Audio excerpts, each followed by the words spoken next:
Bonjour et bienvenue. Quand on dirige une entreprise en France, on s'habitue à voir passer des réformes. Souvent, on soupire un peu, on se dit encore une nouvelle règle, et puis bon, on s'adapte. Mais la transformation qui nous attend, elle, va bien au-delà d'un simple changement de formulaire. Elle va redéfinir la manière dont toutes les entreprises, absolument toutes, échangent de l'argent et des informations. Aujourd'hui, on s'attaque donc à ce gros morceau, la réforme de la facturation électronique et du fameux e-reporting. Dit comme ça peut sembler un peu technique, un peu rébarbatif, je sais. C'est pour ça qu'on a épluché pour nos auditeurs un document qui est vraiment essentiel, la foire aux questions officielle de la Direction générale des finances publiques. Notre mission, c'est d'aller au-delà du jargon administratif pour comprendre l'impact concret, la philosophie derrière ce changement et surtout ce qu'il faut préparer. On va décortiquer ça ensemble. Bon, pour commencer, il y a un truc, je pense, essentiel à piger si on veut y voir clair. On entend parler de deux choses partout ailleurs, facturation électronique et e-reporting. J'avoue que la distinction n'est pas forcément intuitive. C'est quoi la différence au juste? Comment on sait dans quelle case on se trouve? C'est la question de départ et heureusement, la règle de base est assez simple. Pour savoir si on est dans le cas de la facturation électronique ou du e-reporting, il faut regarder une seule chose, son client. Ah, c'est le client qui décide. C'est le seul critère.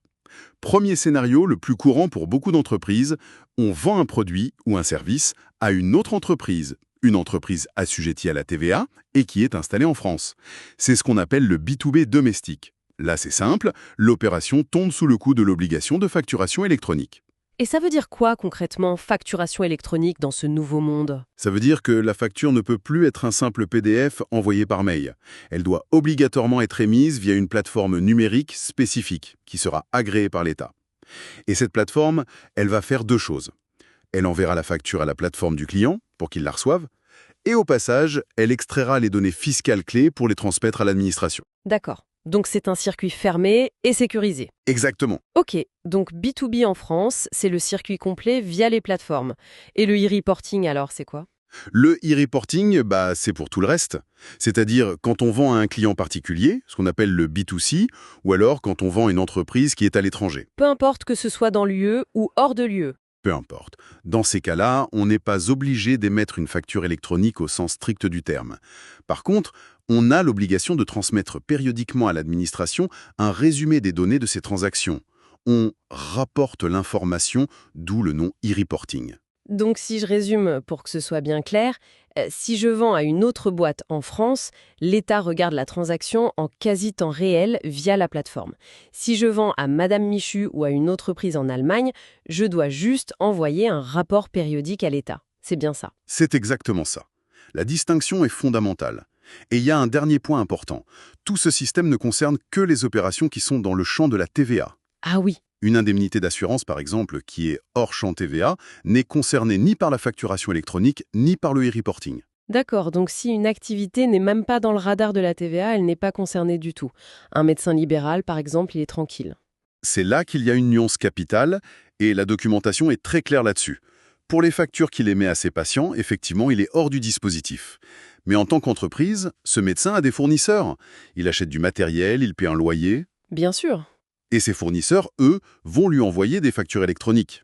La loi dit que toute entreprise, même celle qui ne réalise que des opérations hors champ TVA, devra être en capacité de recevoir des factures électroniques à partir de la date butoir. Ah d'accord, donc l'obligation de réception est universelle. Absolument. C'est un point crucial. L'obligation de réception est pour tout le monde, sans exception. Ça nous amène directement à la question qui doit brûler les lèvres de tout le monde. Le calendrier. À partir de quand on n'a plus le choix? Alors, le calendrier était pensé pour être progressif, mais il y a une date que tout le monde doit absolument graver dans le marbre, le 1er septembre 2026. 2026, d'accord. À partir de ce jour, toutes les entreprises en France, de la multinationale du CAC 40 à la micro-entreprise, devront être équipées pour recevoir les factures de leurs fournisseurs au format électronique via une plateforme. C'est donc ça, le point de départ non négociable pour l'ensemble de l'économie. C'est ça. Donc le premier domino à tomber, et c'est le même pour tout le monde, c'est la réception. On doit être capable d'ouvrir le courrier numérique de ses fournisseurs. C'est assez malin comme approche, ça force tout le monde à s'équiper. Et pour l'émission, pour envoyer ses propres factures.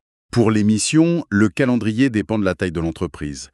Toujours au 1er septembre 2026, les grandes entreprises et les entreprises de taille intermédiaire, les ETI, devront obligatoirement émettre leurs factures au format électronique.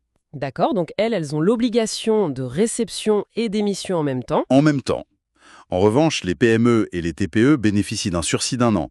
Pour elles, l'obligation d'émettre leurs factures de cette nouvelle manière ne commencera que le 1er septembre 2027. C'est très clair. Mais imaginons une petite PME dynamique qui est déjà bien numérisée et qui se dit « Moi, je suis prête, j'ai pas envie d'attendre 2027. Est-ce qu'elle peut se lancer plus tôt ?» Et si elle le fait, est-ce que ça déclenche automatiquement toutes les autres obligations comme le e-reporting? Oui, elle peut tout à fait anticiper. La documentation le confirme, une PME peut décider de passer à l'émission de factures électroniques dès 2026. Et le point intéressant, c'est que le texte précise que cette anticipation sur la facturation électronique n'entraîne pas l'obligation d'anticiper le e-reporting. Ah, c'est souple ça. Oui, on peut très bien, en 2026, commencer à facturer ses clients professionnels français via une plateforme, mais attendre 2027 pour mettre en place la transmission des données de ses ventes aux particuliers. Il y a une certaine flexibilité. C'est une souplesse bienvenue.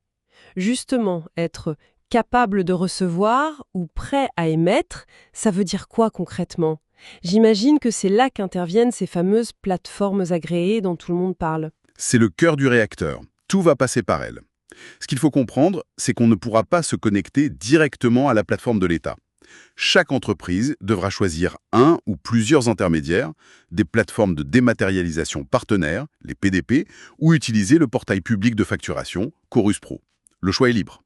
Attends, c'est intéressant, on peut en avoir plusieurs. Je m'attendais à un système beaucoup plus rigide où l'on serait obligé de choisir une seule et même plateforme pour tout faire. Non, et c'est une flexibilité importante qui est soulignée dans la foire aux questions. Une entreprise peut tout à fait avoir une plateforme pour émettre ses factures de vente, en choisir une autre, différente, pour recevoir ses factures d'achat. Et même une troisième pour le e-reporting.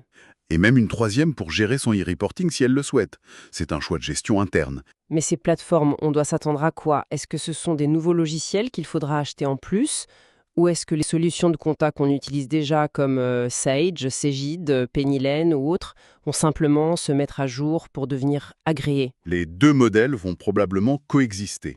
Les grands éditeurs de logiciels de comptabilité et de gestion travaillent tous pour que leurs solutions soient directement agréées comme plateforme de dématérialisation partenaire. Dans ce cas, pour l'utilisateur, le changement sera relativement transparent. Ce sera une mise à jour de son outil habituel. D'accord. Mais on verra aussi apparaître de nouveaux acteurs qui proposeront uniquement des services de plateforme auxquels il faudra connecter ces systèmes existants. Le marché est en pleine ébullition. Ce qui est sûr, c'est que ça signe la fin d'une époque. Celle du PDF attaché à un email qui est devenu la norme depuis 15 ans. Exactement. Le document le dit noir sur blanc. Un PDF simple, même signé électroniquement et envoyé par mail, ne sera plus considéré comme une facture électronique valide pour les transactions B2B en France. Ah oui, pourquoi? Qu'est-ce qui change fondamentalement? Parce qu'un PDF, c'est une image de facture. L'administration, elle, ce qu'elle veut, c'est des données. Le nouveau système repose sur des formats de factures structurés, comme FactureX, qui contiennent à la fois un PDF lisible pour l'humain et un fichier de données lisible par les machines. C'est ce fichier de données qui permet l'automatisation en fait. C'est ça. C'est un changement de paradigme. Ce n'est pas juste une dématérialisation, c'est une datafication de la facture. D'ailleurs, est-ce que ça implique d'ajouter de nouvelles informations sur nos factures? Oui. Les mentions obligatoires qu'on connaît déjà restent, bien sûr, mais la réforme en ajoute 4 nouvelles qui devront figurer sur toutes les factures dès le 1er septembre 2026. Lesquelles? Il faudra impérativement indiquer le numéro sirène de son client, la nature de l'opération, c'est-à-dire livraison de biens, prestation de services ou mixte, la mention de l'option pour le paiement de la TVA sur les débits si l'entreprise a fait ce choix, et enfin, l'adresse de livraison des biens si elle est différente de l'adresse de facturation. D'accord, donc il faudra mettre à jour nos modèles de factures, et dans la vraie vie, une facture, ça peut être contesté. Mon fournisseur me livre des marchandises abîmées, je ne veux pas payer tout de suite. Comment on gère ça dans ce nouveau système entièrement numérique? Vie de la facture. La plateforme permettra de suivre différents statuts. Si la facture est acceptée, on passe au statut encaissé au moment du paiement. Si elle est incorrecte, on pourra la refuser directement en indiquant un motif. Le fournisseur recevra une notification. Et pour un litige? Pour un litige, comme celui que tu décris, on pourrait utiliser un statut suspendu ou en litige, qui signale le problème sans annuler la facture, le temps de trouver une solution. Toute la vie de la facture, de son émission à son paiement, sera traçable. Toutes ces données qui transitent, tous ces statuts, ça nous amène forcément à la question sensible. Est-ce que Bercy va pouvoir lire le détail de mes factures et savoir que j'ai acheté 3 ramettes de papier et 2 stylos à mon fournisseur? La réponse officielle du document est un non catégorique. Ah, c'est rassurant. L'administration fiscale ne recevra pas l'intégralité de la facture. La plateforme du fournisseur a pour rôle d'extraire de la facture uniquement les données dont l'administration a besoin pour ses missions. C'est-à-dire pour le calcul de la TVA. Essentiellement oui. Pour le calcul de la TVA et, à terme, le pré-remplissage des déclarations. On parle des identifiants des entreprises, des montants, des taux de TVA, mais pas du détail des lignes de produits ou de services. C'est un point important, mais ça n'empêche pas le changement de philosophie que ça représente. En fait, l'administration ne se contente plus de nous demander des comptes après coup avec la déclaration de TVA, elle se branche en quasi-direct sur le flux des transactions. C'est exactement ça. C'est un passage d'un contrôle a posteriori et par sondage à une collecte de données au fil de l'eau. L'objectif affiché est double. Simplifier la vie des entreprises à terme avec le pré-remplissage et lutter plus efficacement contre la fraude à la TVA. D'accord. Et d'ailleurs, cette collecte de données sera elle-même progressive.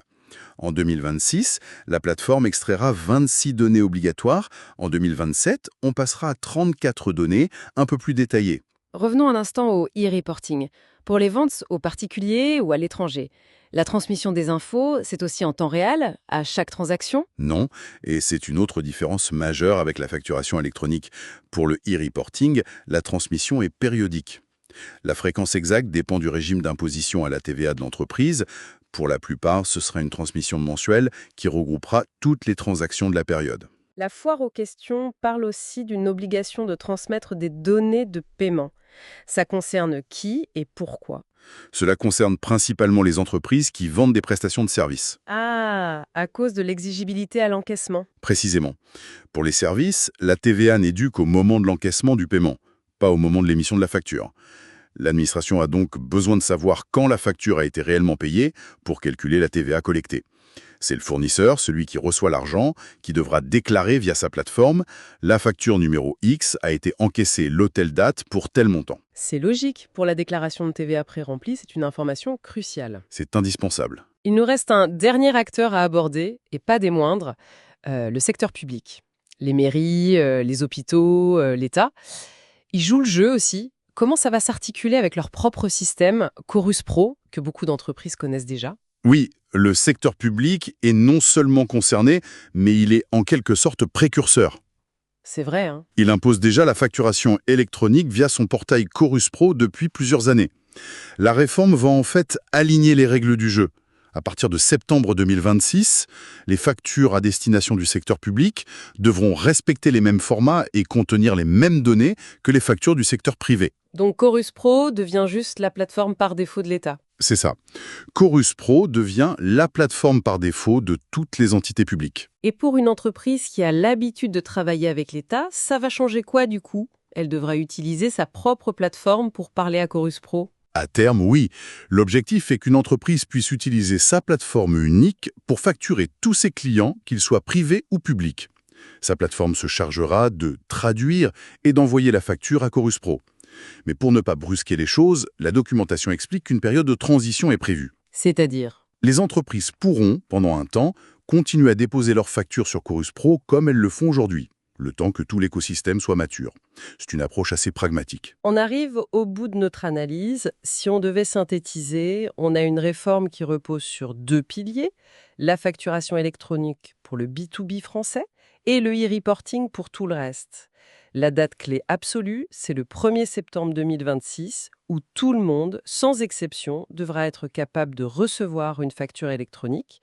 Et enfin, tout cet édifice repose sur les plateformes agréées qui deviennent les nouveaux chefs d'orchestre de la facturation en France. C'est une excellente synthèse. Et si on prend un peu de hauteur, on voit bien la vision à long terme derrière tout ça.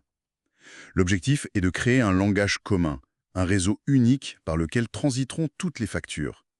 En permettant aux plateformes privées de se connecter nativement à la plateforme publique Chorus Pro, l'État veut casser les silos. D'accord. L'idée, c'est qu'à terme, une entreprise n'ait plus à se demander si son client est privé ou public. Elle enverra sa facture via son outil et le réseau s'occupera du reste. Et cette idée d'unification, c'est peut-être la vraie question à retenir. On voit tous l'effort à court terme, choisir une plateforme, adapter ses processus, former ses équipes. C'est une montagne. Mais il faut peut-être regarder plus loin. La question qu'on peut se poser est la suivante. Et si, une fois cette montagne passée, cette grande unification des flux nous faisait collectivement gagner un temps précieux et nous offrait une vision de notre activité beaucoup plus claire qu'aujourd'hui? C'est sur cette promesse de simplification à long terme qu'on vous laisse réfléchir.